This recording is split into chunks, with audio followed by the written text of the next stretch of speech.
Alors bonjour, c'est Isdelem qui vous parle. Nous sommes le 13 septembre 2018.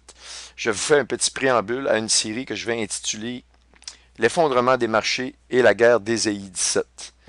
Eh bien, effectivement, c'est probablement, en fait, ce n'est pas probablement, c'est l'annonce, la vidéo que je vais produire qui sera la plus importante de tout mon ministère. Elle est l'espérance de tous, de nous les chrétiens, de tout ce que nous avons entendu pendant les dernières années, à voir ce monde se transformer de plus en plus à une vitesse grand V et pas de la bonne façon. Par contre, nous avons l'espérance, l'heureuse espérance du retour de notre Sauveur. Et ici, je fais appel à ceux qui écoutent ces vidéos-là, mes vidéos, qui n'ont pas actuellement la foi, qui trouvent mes vidéos intéressantes. Je vous exhorte à considérer les faits qui vont vous être présentés à la lumière des prophéties bibliques dans cette présentation. Euh, Là, je vais vous dire quelque chose, encore je vais le répéter, c'est la chose la plus importante à mon avis que j'aurai jamais produite. Il se peut que je fasse des vidéos encore pour les prochaines semaines, effectivement, mais tout va se centrer sur ce que je vais vous démontrer, vous montrer à travers cette présentation. Maintenant, je lance un message général à tous ceux qui ont la cœur de faire la promotion de cette présentation. N'hésitez pas, vous n'avez pas besoin de m'écrire. La seule chose que je vous demande, c'est garder l'intégralité de cette présentation-là. Vous pouvez la commenter avant, faire des commentaires après, général, aucun problème, sauf que l'intégralité de cette présentation-là, j'aimerais qu'elle demeure intacte autant que faire se peut. Et il va y avoir probablement trois parties d'environ une vingtaine de minutes pour vous faciliter de pouvoir la regarder. À la limite, vous pouvez les copier, les trois, les coller ensemble et la présenter avec une présentation d'une heure et demie si vous le souhaitez, mais je veux que l'intégralité soit respectée. Vous pouvez la commenter, comme je vous dis, de la manière que vous le souhaitez. Alors, n'hésitez pas, si vous avez à cœur de la mettre sur des serveurs, si vous avez à cœur de la mettre sur vos chaînes YouTube, ceux qui en ont, ou peu importe les moyens que vous avez de pouvoir la faire circuler, n'hésitez pas. Vous n'avez aucune demande à me faire à ce niveau-là.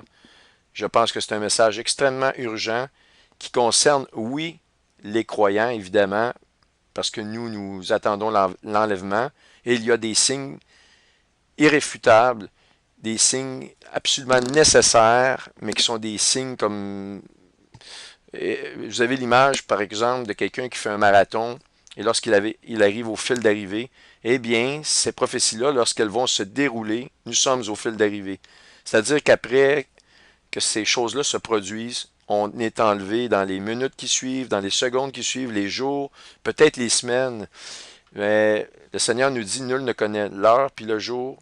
Et effectivement, c'est très difficile de mettre une date, sauf que nous sommes effectivement euh, sans l'ombre d'un doute dans la saison. Alors, je vais terminer ici en vous donnant, évidemment, qu'on va parler d'Ésaïe 17, qui est une guerre majeure, dont la pierre angulaire est la prophétie de Daniel 8, que je vais vous présenter. Je vais faire une vidéo spéciale juste sur Daniel 8, qui nous parle de l'arrivée en scène de l'Antéchrist, de la destruction des États-Unis et du dernier geste que les États-Unis d'Amérique vont poser avant d'être détruites. Alors, c'est incroyable. Cette prophétie-là, c'est une prophétie clé et elle va englober la guerre d'Isaïe 17. Comme je vous dis, la pierre angulaire, c'est Daniel 8 pour Isaïe 17. Et tout s'explique. Et en fait, nous voyons toutes les armées du monde sont mobilisées pour accomplir cette prophétie-là d'Isaïe 17. Et évidemment, je fais référence aux chrétiens pour l'espérance, et ceux qui n'avaient pas encore choisi le Seigneur dans votre vie, accepter Christ dans votre vie, vous allez avoir la chance de voir ces guerres-là et les événements que je vais vous expliquer. Vous allez avoir la chance de les voir de vos propres yeux. Alors, vous n'aurez pas beaucoup de temps.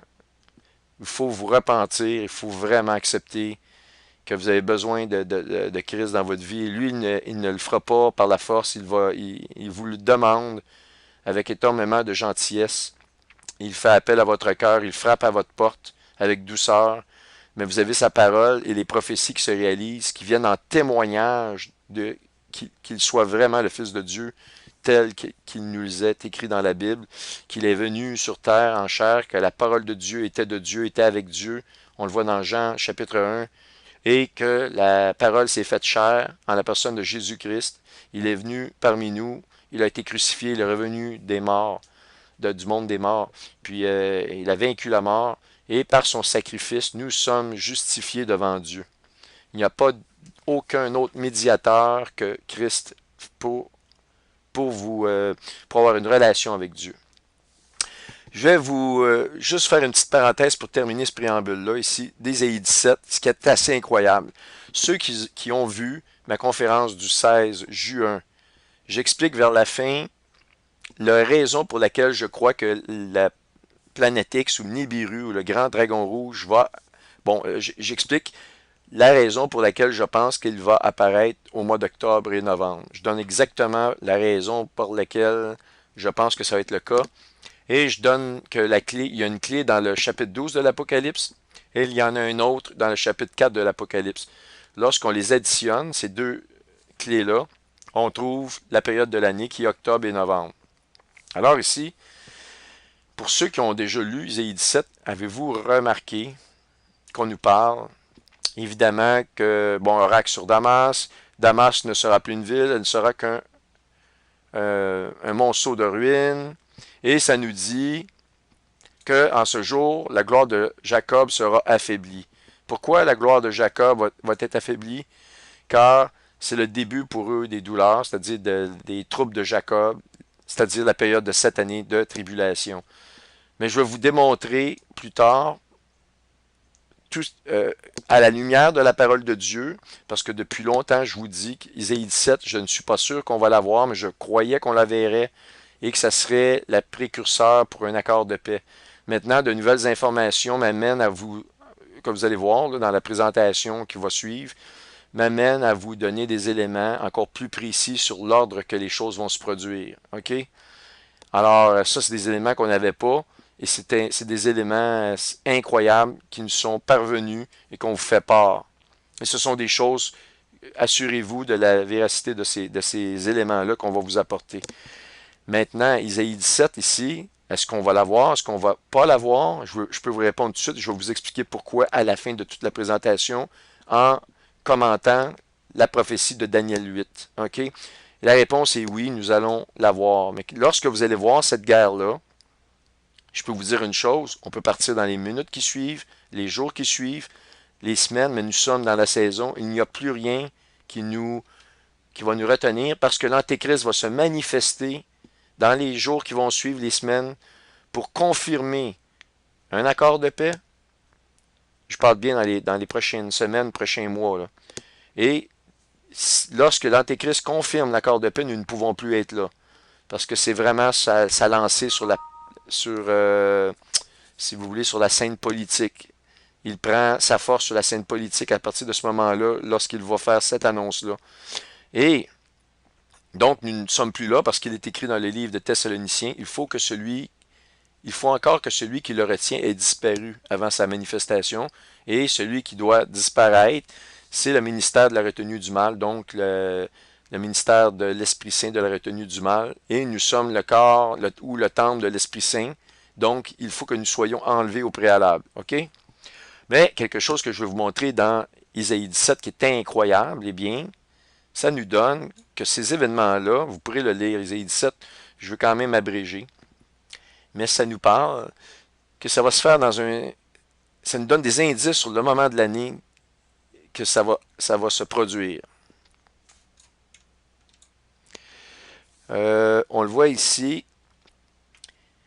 OK. Il en restera un grappillage, comme quand on secoue l'olivier, 2, 3 olives, au haut de la cime, 4, 5, dans ses branches à fruits, dit l'Éternel, le Dieu d'Israël. Alors, la récolte de l'olivier, eh bien, se fait, l'idéal, normalement en Israël, dans les mois d'octobre et novembre.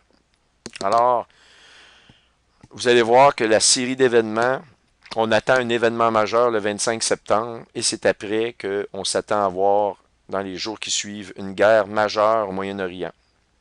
Et avec les événements qui vont s'en suivre, dans cette guerre majeure-là, ça va inclure la guerre d'Isaïe 17, Israël va être impliqué de façon majeure. Et on voit ici qu'on nous pointe sur l'année ou le mois de la saison qui serait lors de la récolte de l'olivier, qui nous porte à croire, c'est le mois d'octobre à novembre. Alors voici, c'était ce que je voulais vous dire dans ce préambule-là, vraiment le mot d'ordre, faites circuler, faites circuler, faites circuler cette information-là au plus de gens que vous voyez, et particulièrement les gens qui ne croient pas, vraiment de leur demander un effort d'écouter pendant 20 minutes, parce que même s'ils ne croient pas, lorsqu'ils vont voir ces événements-là, ça va faire tout un changement. OK? Ça va faire un changement parce que là, ils vont venir vous voir et ils vont vous dire, écoute, tu peux-tu m'en parler plus? Qu'est-ce qui va se passer? On risque d'avoir et prier pour qu'on ait un certain délai après la guerre d'Ésaïe 17. Je dirais le plus de jours qu'on peut avoir devant nous parce que vous allez avoir un bras de levier à ce moment-là, une fenêtre pour toucher les gens qui sont alentour de vous. Et je parlais pour moi-même, ma propre famille, ça fait comme 8-9 ans que je leur parle de la guerre d'Ésaïe 17. Là, j'ai reparlé à mes parents, exemple, et je leur ai mentionné qu'elle va se faire. Ils vont la voir. Et je les ai donné dans quel ordre ça va se faire. Qu'est-ce qui va se produire aux Nations Unies avant que cette guerre-là s'éclate? Eh bien, lorsque ces choses-là vont arriver de façon assez proche de ce que je viens de dire, j'imagine, eh bien, probablement le téléphone va sonner, je risque d'avoir pas mal plus leur attention. Mais sachez qu'on va avoir une fenêtre très courte parce que l'Antéchrist va se manifester. Cette guerre-là va faire tomber les marchés internationaux de façon subite. Ils ne pourront pas prendre 1 an, 2 ans, 3 ans à régler le problème. Donc, l'Antéchrist, c'est lui qui va venir trouver des solutions économiques. Et le nouveau système, sachez, il est en place. C'est ce que vous allez voir dans cette présentation. Alors, je remercie encore la collaboration de mes frères et sœurs ministère de Plein Feu et aussi de Joël Nadon dans cette production.